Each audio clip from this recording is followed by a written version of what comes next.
Good afternoon. I'm David Sanger from the New York Times and a refugee Wilson scholar. And I am delighted to be here today with another refugee, a more recent one from Wilson, Jane Harman, Congresswoman Jane Harman, who was, of course, the president of Wilson Center for a decade. Jane likes to say that when she was at the Wilson Center, that she was a recovering politician. Now she is a recovering think tank head, and soon she will be a recovering book author, because we are here to discuss her new book called Insanity Defense, which when I first saw it, Jane, I thought was going to be an explanation of why you invited journalists to come be Wilson Fellows and work there. But it turned out the book was about something else. So welcome, Jane. Welcome back to the Wilson Center. And thank you for coming to talk about your forthcoming book. Thank you, David. I'm recovering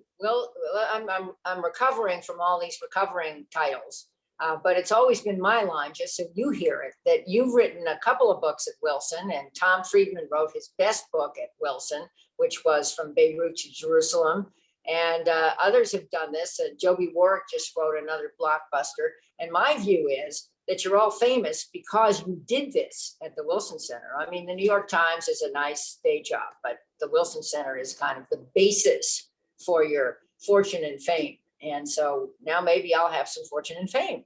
Well, there you go. See, if you bring in enough authors, sooner or later you'll become one. So, Jane, insanity defense is based on the concept that the definition of insanity is doing the same thing over and over and over again and expecting a different result.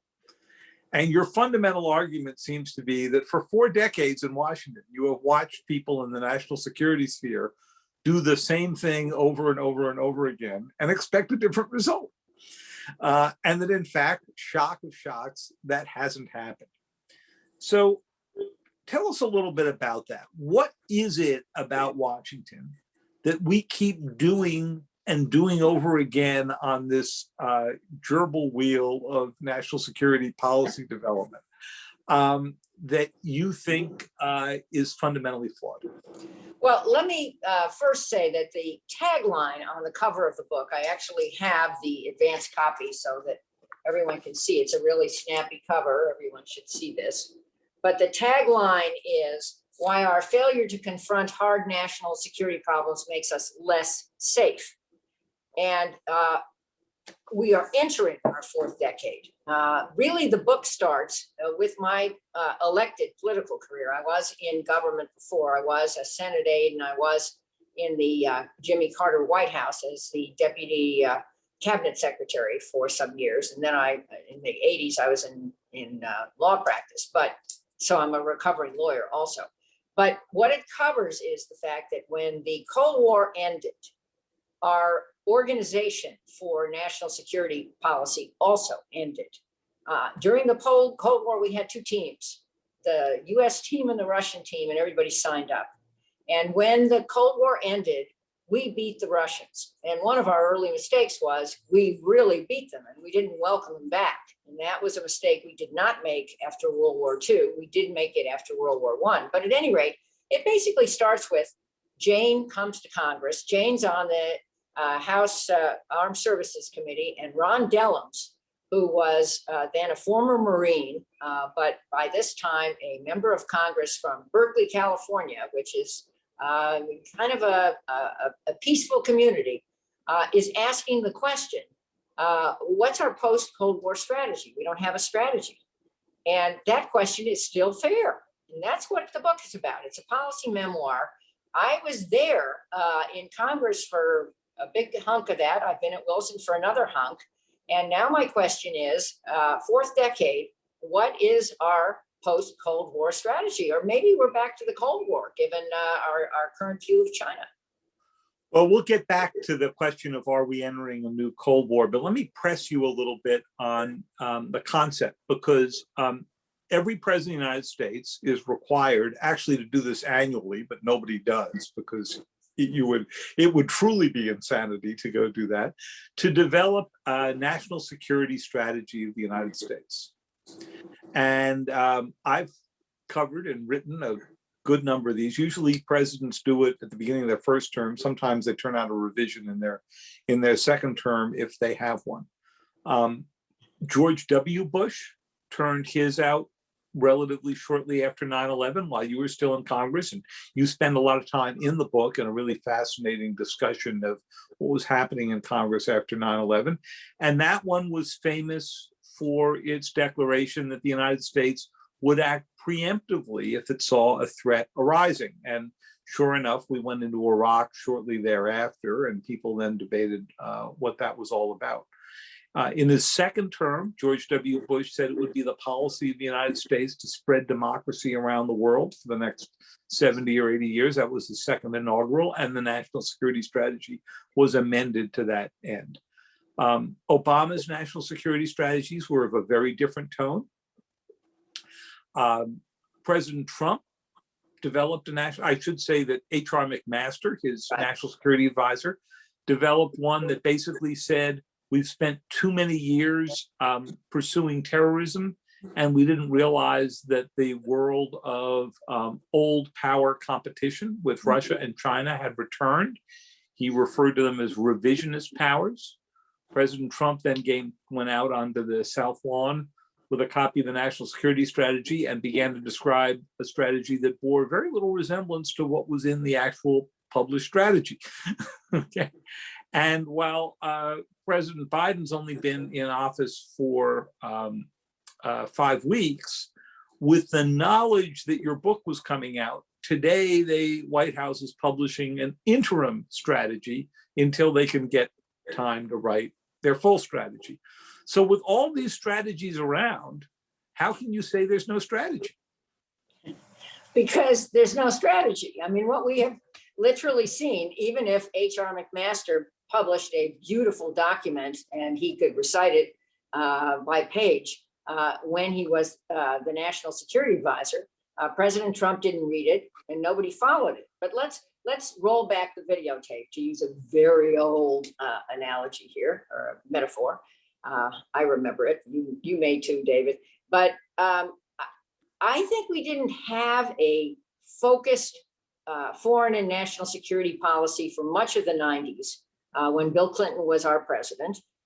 We didn't, because he was focused on other things. And at that point, and this is a point I make in the book, the rise on terror started to happen. And there were the bombings of the World Trade Center in the early 90s. And yeah, that was a crime, and we followed up a bit. We didn't think about it. There were the bombings of the Africa embassies, the US embassies in Africa, and we kind of followed up. And Clinton actually did a strike on a couple of places after that. But the warnings were ignored. George Bush becomes president and is, I'm not saying not focused on foreign and security policy. After all, Dick Cheney was his vice president, and Dick Cheney and a group we learn later are these neoconservatives. Although Cheney had served in Congress, that wasn't on his mind. He'd been Secretary of Defense, and he had felt, obviously, that the presidency needed to be a much more robust institution, and carried that out. But so then comes 9/11.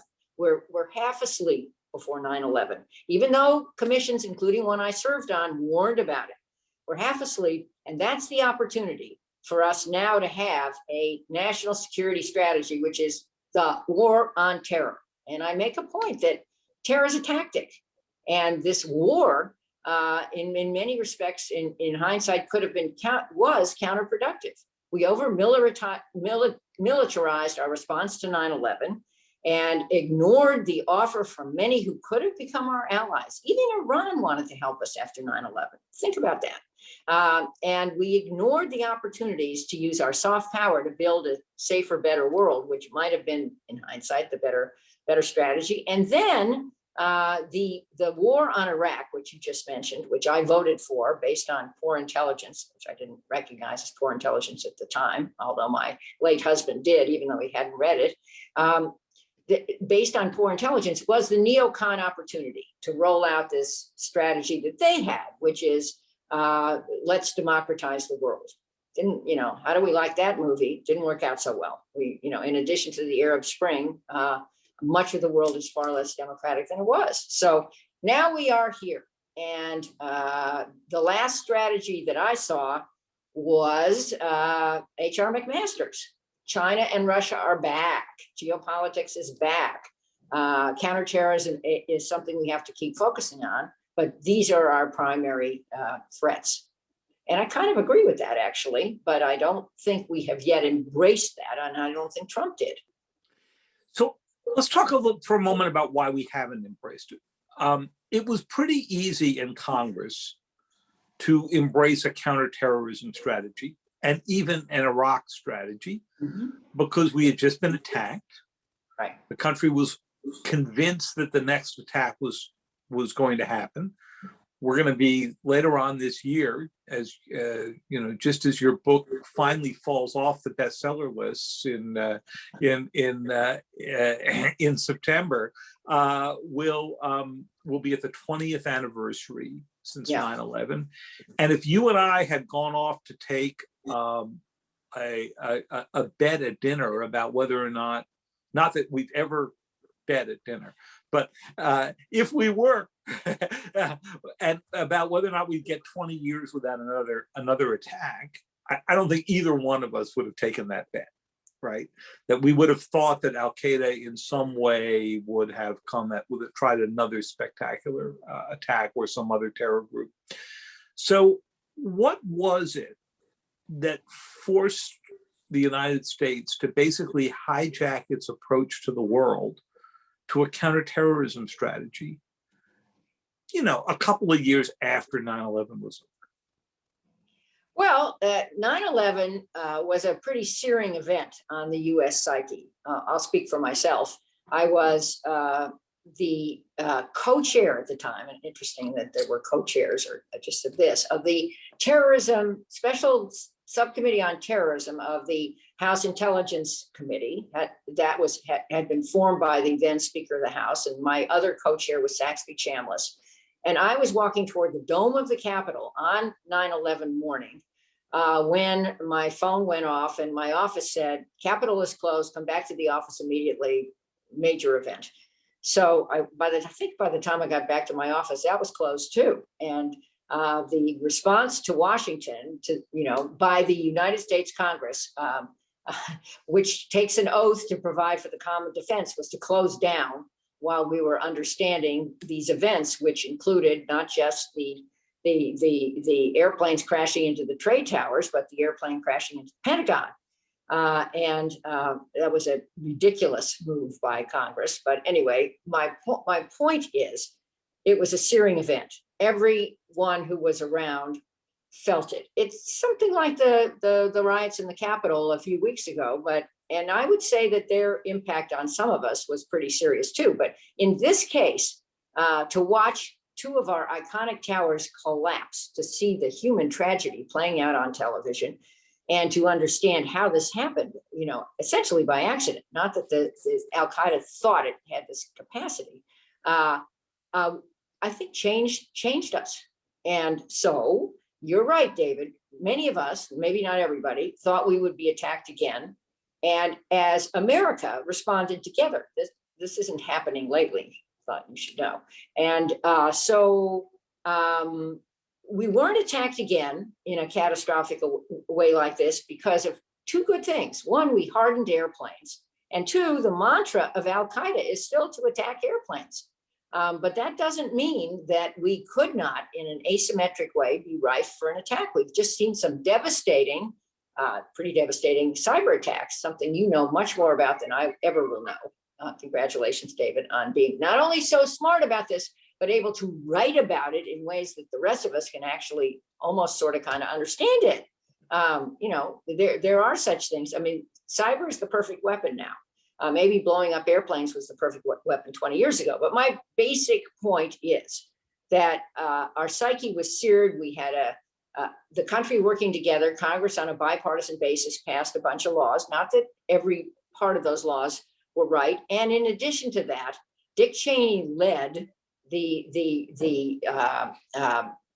executive branch in asserting what was called unitary power, which meant that the executive branch would do what it needed to under the commander-in-chief authority of the president. And in many cases, Congress wasn't even consulted. And they got away with that for a long time. So let's take this to the lessons that you'd want Joe Biden to take from this, because Joe Biden was in the Senate during this entire time. He was the chairman of the Senate Foreign Relations Committee for much of the time that you're making the case that we were without strategy.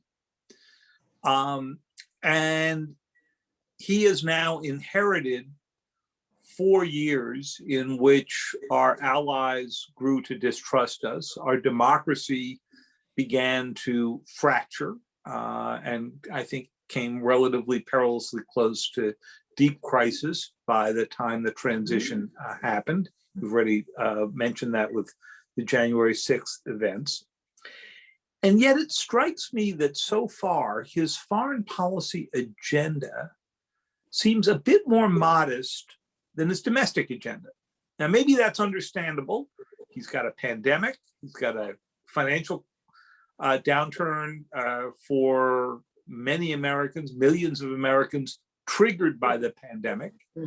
He has an absence of allied confidence in this, and he has our China that believes that all of the events of the past year or so prove their thesis of a decay of America. So if you were telling him, okay, time to end this nearly 4 decades that are strategy free, what would that strategy look like? Okay, well, I think tenet 1, 2, and 3 would be COVID, COVID, COVID, and they are for him. And I think he does get the linkage, and there's been lip service for this for years, but I think he really gets the linkage between being strong at home and being strong abroad. We absolutely have to conquer this COVID pandemic at home, and as far as I'm concerned, and I think he's on the same page, help the rest of the world recover too, in order to have a chance at a very good future U.S. I call it a national security policy because it has domestic peace, with this rise in domestic terrorism, which I know you're going to ask me about, and it has a foreign policy piece, and they may be linked. We don't yet know whether foreign groups have infiltrated some of our domestic groups, although we think that's a possibility. So what should his doctrine look like? It should look like eradicating or at least eliminating the threat of COVID. Then it should look like restoring our alliances, which he is doing. I make the point often that, and I make it to Madeleine Albright, who coined this phrase. She called America the indispensable nation. And I say, nope. America is the indispensable partner. If I had to find, one tagline for Biden's new foreign policy, I would call it America is the indispensable partner. Where in a multipolar world, we have a lot of humility to regain and a lot to learn from some of our partners who are very capable. Look at COVID. Some of them are doing a heck of a better job than we are at dealing with it. And maybe they're islands and they have closed borders and they have populations who follow orders a lot better than ours do, especially in Texas. But just saying that they're doing better. And so let's be a little humble. But America's the indispensable partner. And then I think, don't we want to regain this notion that Ronald Reagan had? Ronald Reagan, not a Democrat, of America as the shining city on the hill. We are capable of having core values that everybody wants to at least respect, whether they want to live by them or not. And we are capable of enormous generosity and it seems to me leadership, both of which have atrophied over recent years. So I don't know what Biden's going to say this afternoon. I gather that Tony Blinken was afraid of this book conversation, and so he's moving to do this quickly. But in more seriousness, I think Tony Blinken's very capable. And let me just make one other point about Biden, which is that he is our most experienced foreign policy president since George H.W. Bush. During the 3 decades I described, we have had presidents with very modest foreign policy experience. And I think that Biden not only has it personally after these years and years on the chairing and being ranking member on the House of Foreign Affairs Committee, but on the Senate Foreign Relations Committee. Whoops. I was just talking to Lee Hamilton. That's why that came to mind. But the Senate Foreign Relations Committee. But he's also picked a team, many of whom he's worked with before, who have extensive experience. So what, Jay, I would certainly not argue the fact that he's probably among our most experienced, and he probably has more experience in foreign policy than even George H.W. Bush had at that time. And he, of course, had been our representative to China before we had was he in CIA too? CIA. So forth. That's right. But I certainly would agree the two of them are close in. He's also one of the few presidents we've had in recent times, I guess you would certainly say Obama did this, who talk a lot about values and how we have to act according to our values. So last week, we saw the first collision of what happens when your values run right into the wall of your interests, okay? So he had already cut off Saudi Arabia's offensive weapons so that they couldn't bomb children in Yemen, right? He had released, as congressionally mandated, an intelligence finding that the Crown Prince of Saudi Arabia, Mohammed bin Salman, had been responsible for the operation that resulted in Jamal Khashoggi's death. And he walked right up to the edge of sanctioning the Crown Prince himself and decided not to. Instead, we have now put sanctions on nearly 24 people in total who were involved in the operation, except for the man who US intelligence believes ordered it.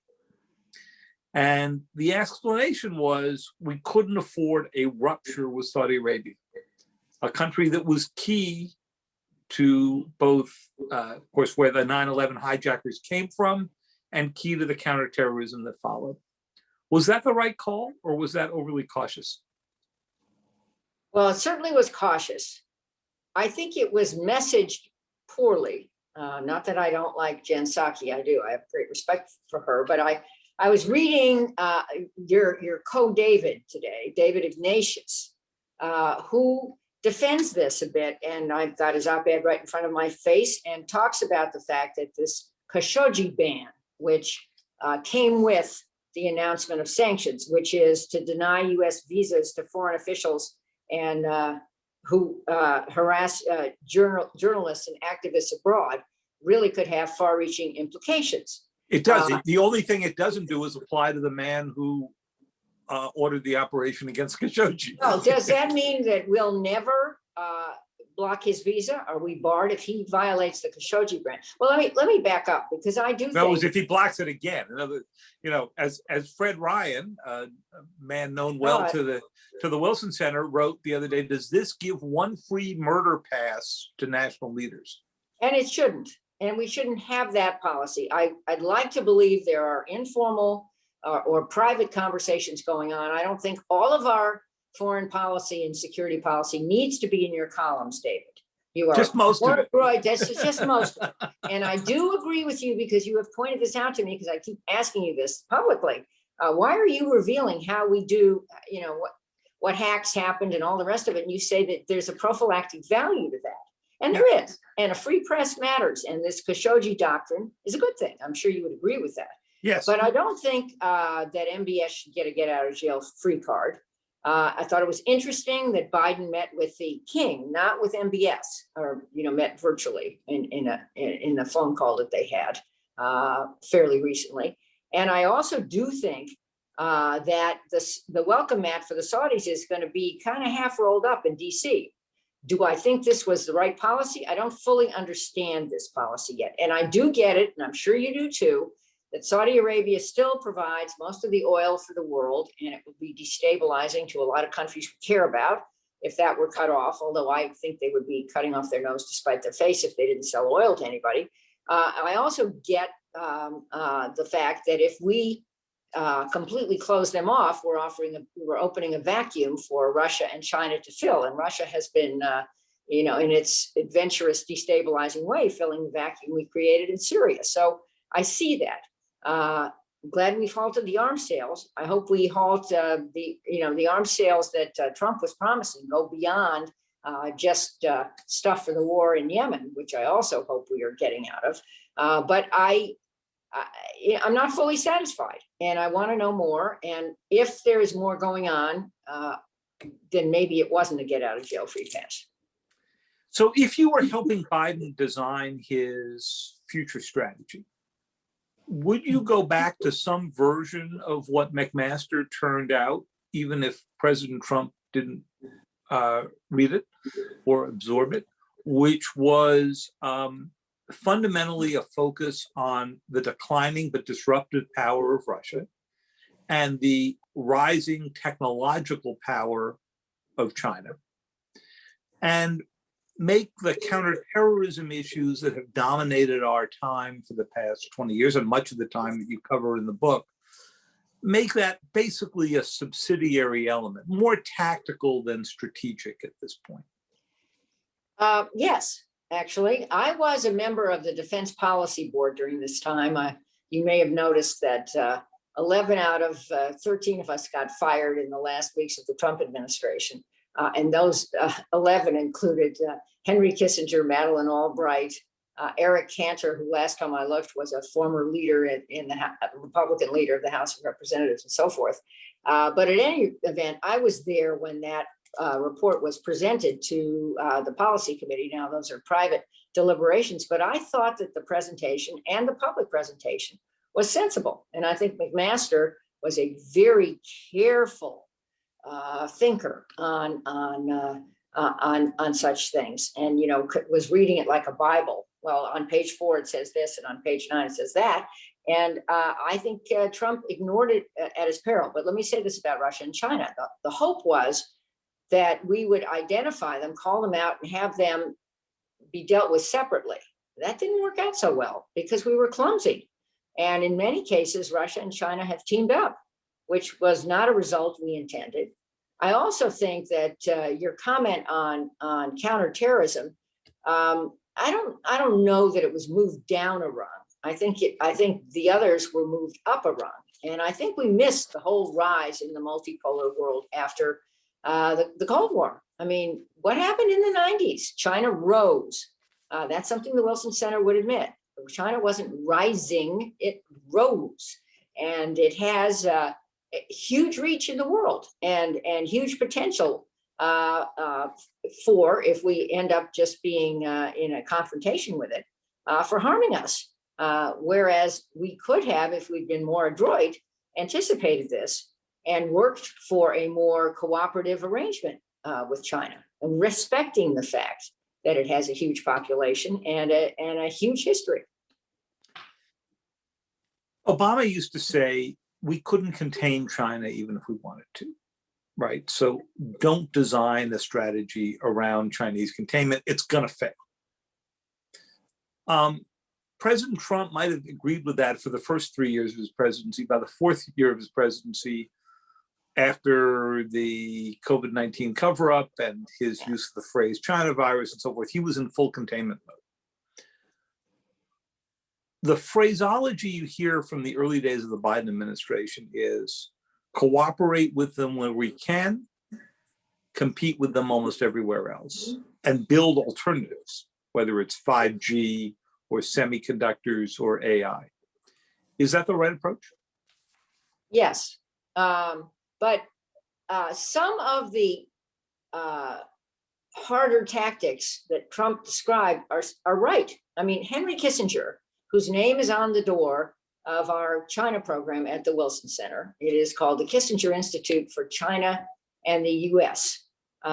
China comes first. It's explaining China to the US and the US to China. It's a good concept. Henry Kissinger says and who started the relationship really with China in the early 70s at the request of, or maybe it was, I'm not sure whose idea it was, but Richard Nixon was our president, and the combo was were the ones that got this thing started.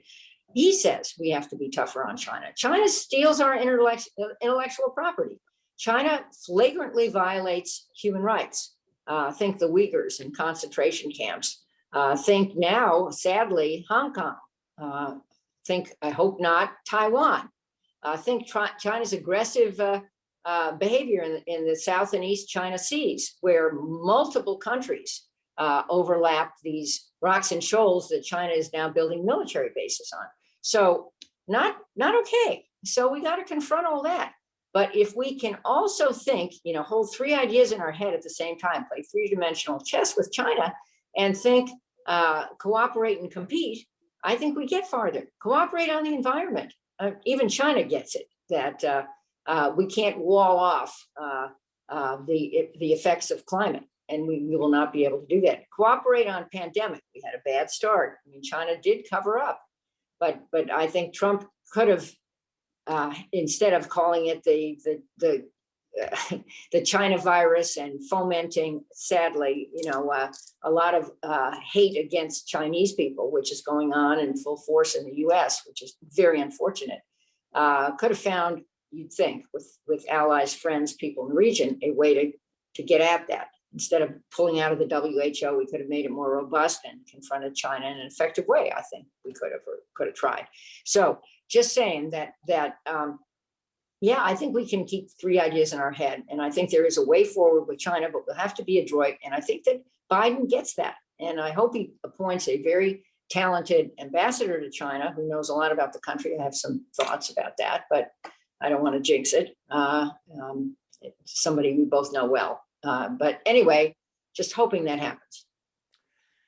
Let me turn you to a topic you deal with in the book that was to have been a complex one for you. In fact, you write that it was complex when you were serving in Congress. And it has to do with how we fund the military and how we produce its weapons. Yeah. So we're in a world in which we are continuing to fund weapon systems that were designed before you entered Congress. And we are doing that with these legacy systems in part because they are made in congressional districts like your old one. Correct. And, Bob Gates, when he was defense secretary, said that the problem with this system is that nothing ever dies. I'm cleaning up the language up there a little bit, but he was vivid on the subject, okay, about old weapon systems. And one of the reasons nothing ever dies is that members of Congress come in, and I know from reading the book, you had to go do this too, because you're defending jobs in your district, right, even if the weapon system has no strategic value left for the United States whatsoever. Usually when I hear members of Congress say, but the jobs that will be eliminated, if you kill off this system or that, I usually say, so you've given up any strategic argument about why we need this and you're simply down to jobs. Is that it? So tell me how we get out of this whole. All right.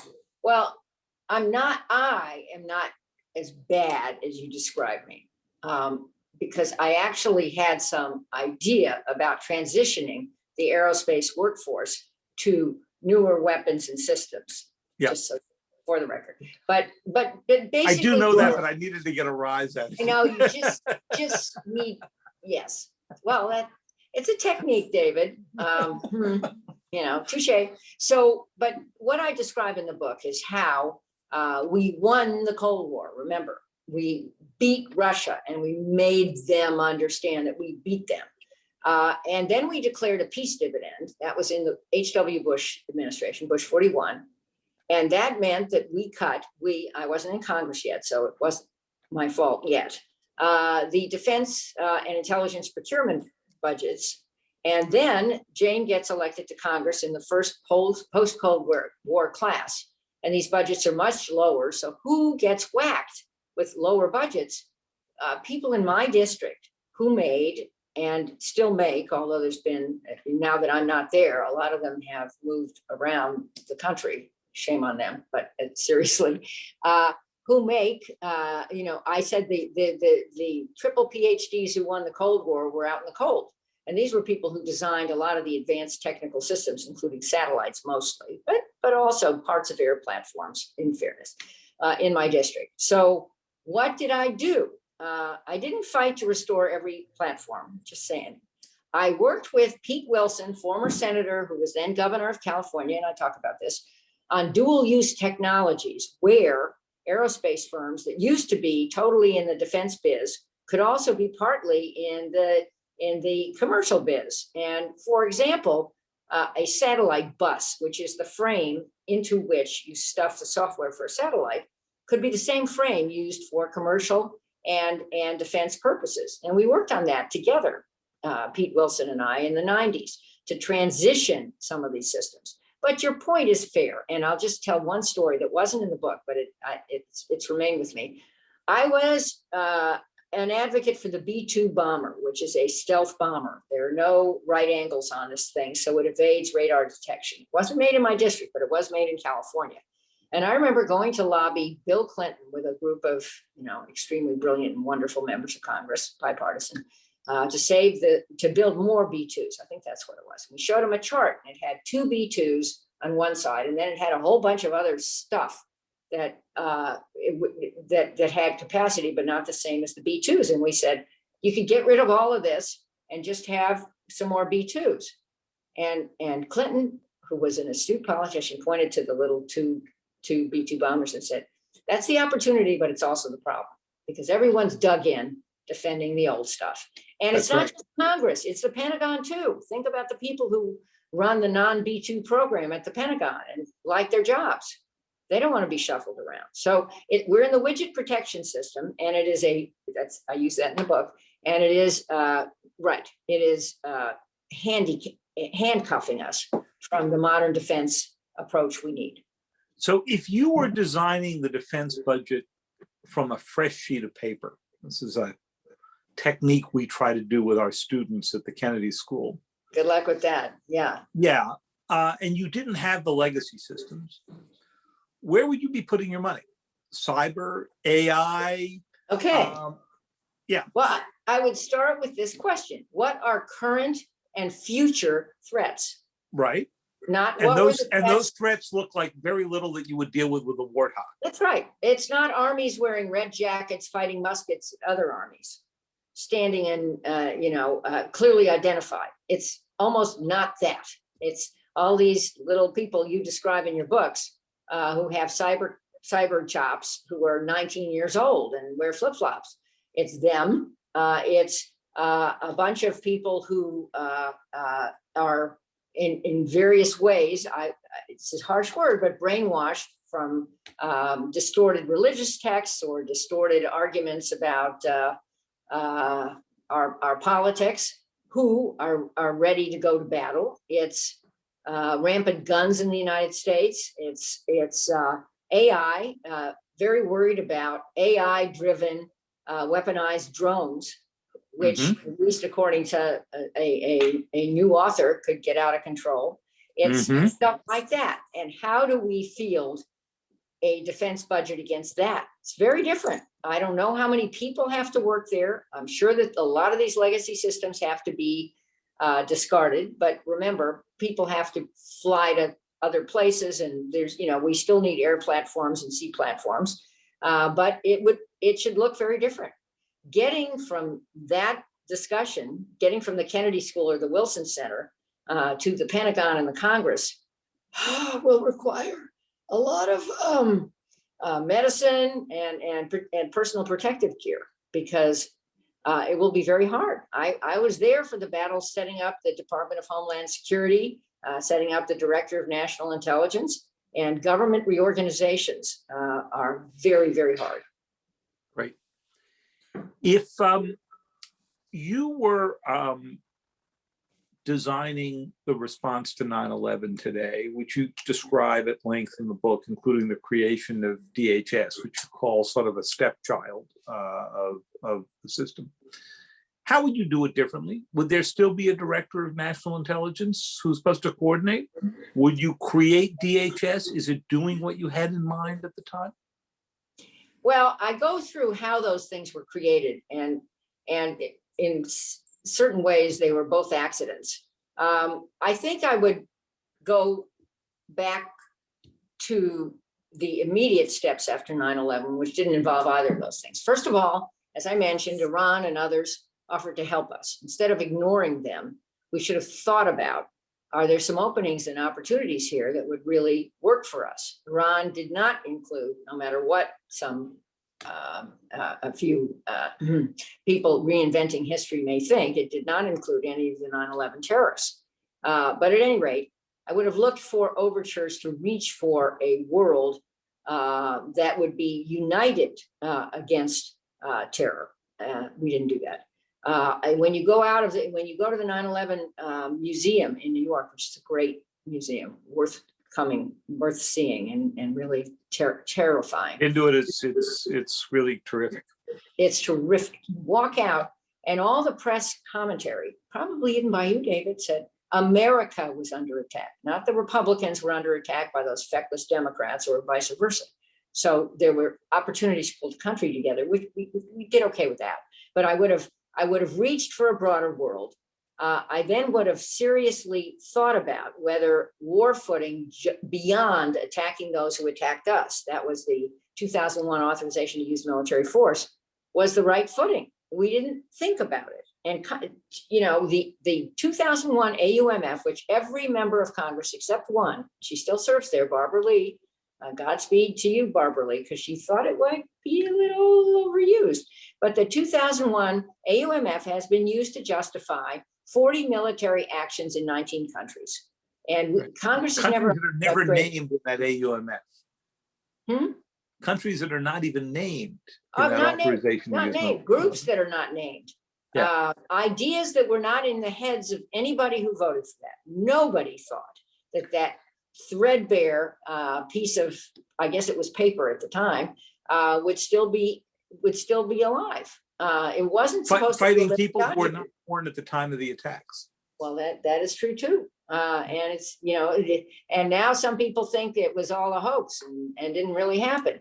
So you know, it's a world that's hard. And by the way, my instinct for the book was being asked by the Oxford Union to one of its glorious black tie debates, and to debate the proposition that the war on terror has not made us safe. And I was very skittish about taking that side. That's what I was asked to do. And then as I got into it, that's where I got the idea that we have not solved the hard problems. We have made a number of mistakes. We've gotten some things right, but we have not solved the hard problems. And so we keep making these mistakes, and that's the book. I wanted to take you to one other big issue facing, two big issues facing the Biden administration today. One of them is how you deal with restoring the Iran deal. Topic that we spent a lot of time on during your presidency at Wilson. The strategy so far has been to say, if the Iranians go back in, we'll go back in too. But the Biden administration has also said, we can't stop simply at the old deal. Has to be longer, has to be more intrusive, has to be more inclusive, missiles, Iranian activity in the region. The central problem with this premise is that if you go back to the old deal, you have given up a lot of your leverage against the Iranians to get them to go longer and deeper. Tell us about how you would struggle with this one. Okay, well, it's another problem from hell. I was a proponent of the deal in 2015, which got me crosswise with some others. But I felt at the time, given what we were capable of doing, that it was a good start, not a final deal. And you are right that missiles were not in it, malign behavior was not in it, inspections of military sites were not in it, but it had some advantages. And Ernie Moniz, who was then our energy secretary, and is a scientist who can speak English about technical science things, was very persuasive that in some ways Iran had cut off its ability to manufacture certain things, and that we had hobbled it for much more than 10 or 15 years. Anyway, so I was a proponent. I was on the Hill testifying for the deal on the day that Trump pulled out. Not at that moment, he pulled out later, and I don't think it was because of me, but many in the House Foreign Affairs Committee were saying we were initially against it, but now that the agreement is in place, we're for it. Also gave us opportunity regularly to talk to the Russians and the Chinese who were partners to it. So rolling back, I would have stayed in the deal and worked to make it stronger. And I think Trump probably would have been able to do that by pulling out. I think he weakened our position, created huge opportunities for Iran. But now I think going back, and many are now saying this, would lock us into deadlines that are about to expire. And what sense would that make? We'd be ratifying Iran's bad behavior. So what do I think we need to do now? We need to find a way, not just with the Europeans, but people in the neighborhood who we didn't fully consult or recognize. Both the Sunni states and Israel need to find a way to build a bigger table and to offer carrots and sticks. And I know, because I've been on a couple of conversations that are off the record with a couple of countries that weren't included, that they are prepared to offer some of the carrots. I mean, trade with Iran needs money. Trade with Iran should be appealing under certain circumstances. So I think, if the Biden crowd is astute, and I think they're very capable, and if people like Brett McGurk are back, and I think he's very capable, I think we are possibly in a position to fashion a better deal that Iran would want to be part of. That's what I'm for. And do you do that before or after the Iranian election in June? Very interesting. The fear is that hardliners, even harder liners, let's not think these people are peaceniks, but Ahmadinejad and those folks are coming back. That would be harder. I think you start it now. I think you give these guys the carrot to help them or people that they're for get elected in this election. And we should be sensitive to that. I mean, they have to show something to their people, and the Iranian people are suffering. And so I think that this has to be, I know we're trying to get out of the Middle East, but we can't get out of the Middle East. It's the Middle East. We can't. And we can't ignore some of the things that affect our core value, like the plight of the Palestinians. We can't. And we can't ignore what's going on in Syria, where there are still chemical weapons, thought you should know. And we can't ignore what's going on in Afghanistan, where should we adhere to the Trump deal with the Taliban, the government may fall and women's rights may go back to the Stone Age. We can't. So right now we have got 2,500 troops sitting in Afghanistan. That's a tiny fraction compared to what it was in the time you were in Congress and most of the time that you were at Wilson. Not much you can do with 2,500 troops other than intelligence gathering, right? And a little bit of symbolic, right? Yeah. So the decision facing Joe Biden, the man who argued for the most minimal presence back through the Obama years, is keep 2,500 troops in, take 2,500 troops out. First, what should he do? And then second, maybe more interesting, what do you think he will do? Well, I don't know. I don't know the new SecDef, and some of the advisors, the new advisors in the Pentagon. I think pulling the troops out right now makes no sense to me. I think that the deal with the Taliban, which excluded the government of Afghanistan, while maybe well-intentioned, I mean, Zalmay Khalilzad he's Afghan born. He was the Trump envoy there. I like him. He's remained in the Biden administration. Yeah. And I think he worked his heart out, but I think that given the behavior of the Taliban since, is a flawed deal. And I think Biden has every right to reconsider it. And I sure as heck would not take the 2,500 people out before we have something that will lead to more stability. So I'd leave them in. What is Biden going to do? I'm guessing that that's what it'll do, but I don't have, you have to tell me. I haven't read your column yet in the New York Times that tells me what the right answer is. What's the right answer? What do you think he'll do? I'm not sure in the end it's going to make that big a difference. And the agreement calls for a full pullout by May 1st. So far, the Taliban have not gone after the Americans who are based there. Whether they will after May 1st to make a point that the agreement has to be enforced, even if they have violated it, as you say, and they have, is, I think, the risk factor here. And the other risk factor is simply that we pull out completely, and if Kabul is overrun in 6 months, a year and a half, people will go back and ask the question, would that have worked out differently had the Americans stayed? I also think, again, we don't have a comprehensive Middle East strategy. And we have dealt with each problem on its own bottom. And how that all hangs together is unclear, but creating vacuums to be filled by proxies or by terror groups is just not cool. And my example for this is Syria, and thinking about the miserable situation Syria is now in.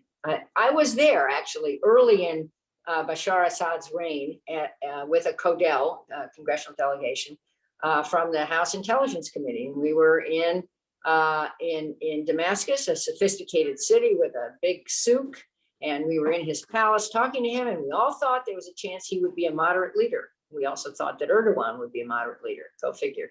But never imagined that it would get to this, and this brutal butcher would have a hold on Syria, and is helped to have that hold by Iran and Russia, both proxies who are operating there.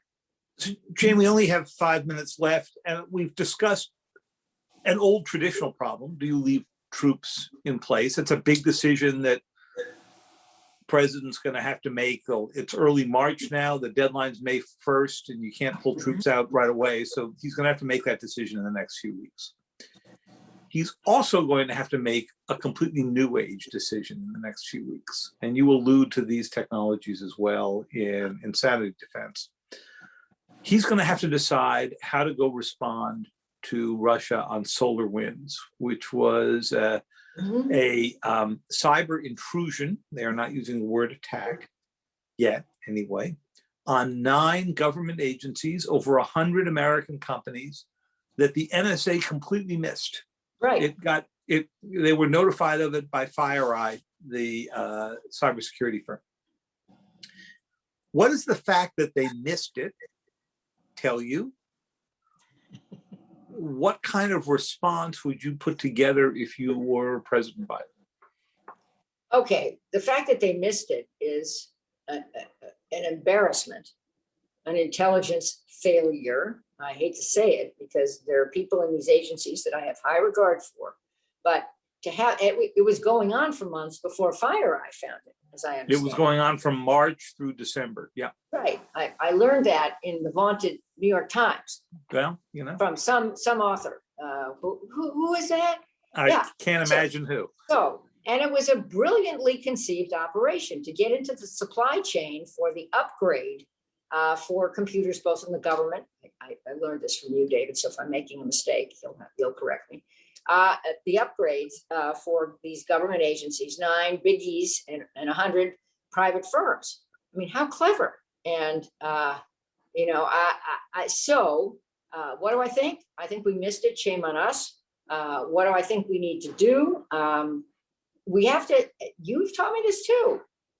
Responding to cyber attacks is tricky because tit for tat doesn't work out so well. They're in our networks. I don't think it's a secret because it's in your stories. We're in their networks. We want to avoid miscalculation, but we want them never to do it again.